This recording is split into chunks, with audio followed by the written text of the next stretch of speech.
What's up, everyone? My name is Marcus Brown. Today, I have the pleasure of being able to interview one of the most important, most hard-working men, I would say, in the United States, in the black community. He's, like it's been stated before, he's been working within the black community to circulate the black dollar and also to uplift us from our dead economic standpoint for over 48 years now.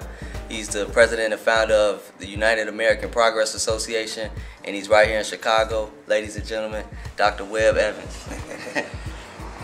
How you doing, sir? I'm doing great. Thank you for that introduction.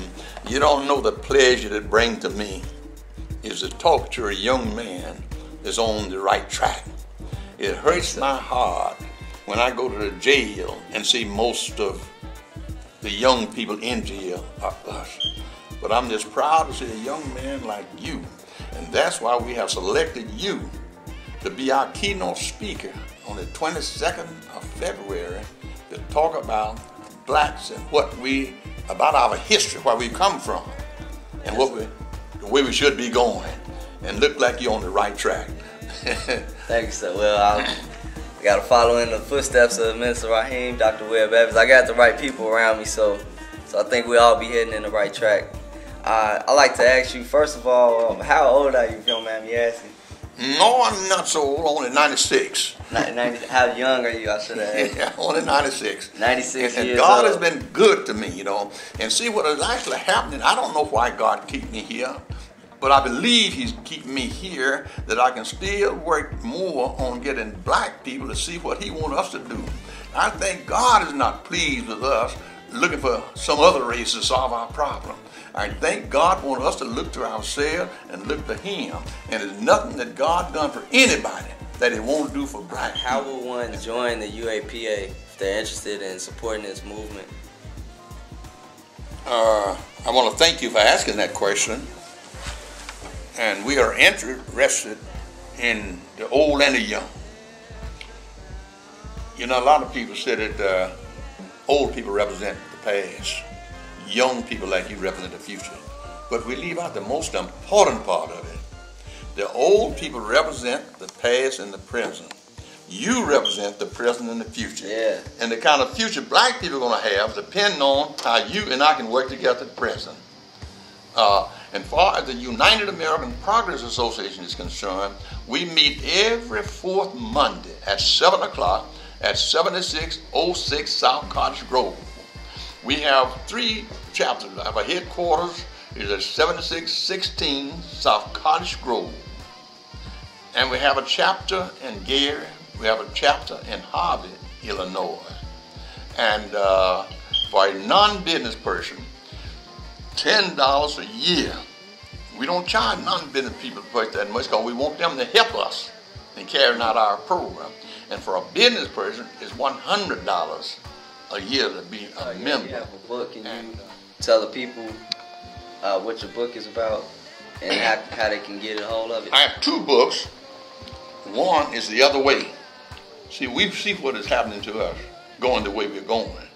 One is The Other Way, and then the other, how blacks can get off the economic bottom. Now, I'm out of that now.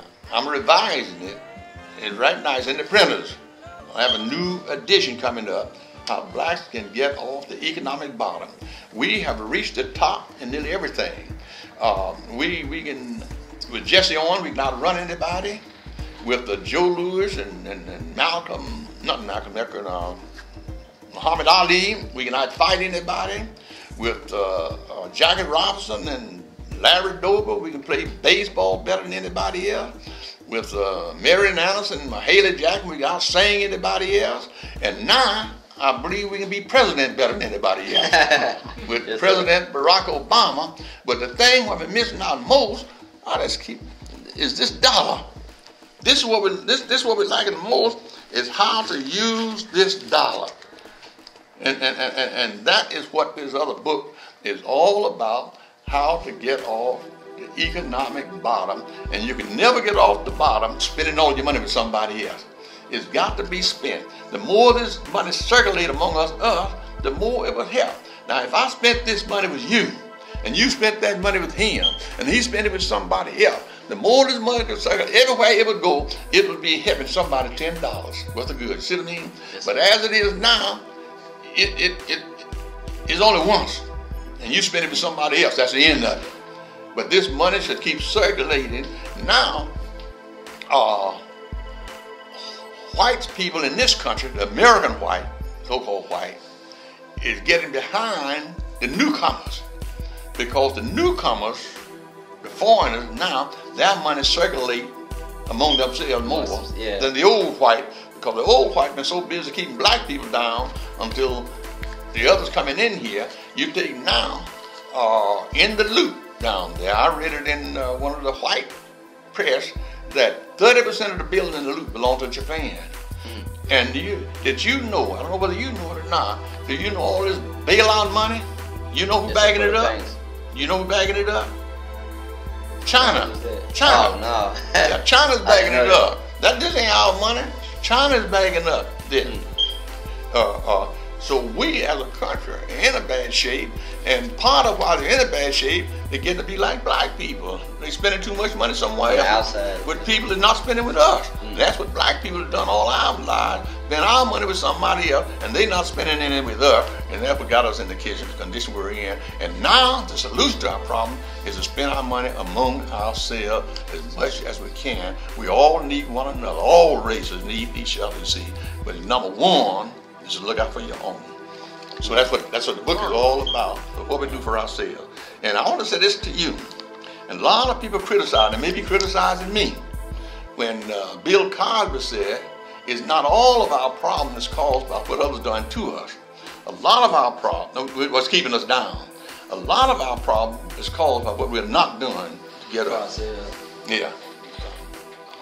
The city now is giving us tickets for being in churches.